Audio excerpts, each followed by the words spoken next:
Meaning of divers. Divers.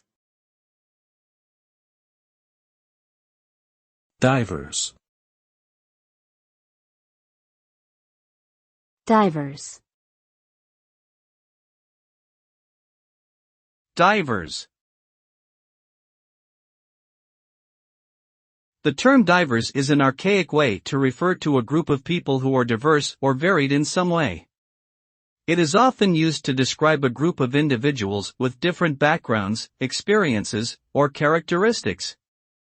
The word can also imply a sense of inclusivity and acceptance of differences.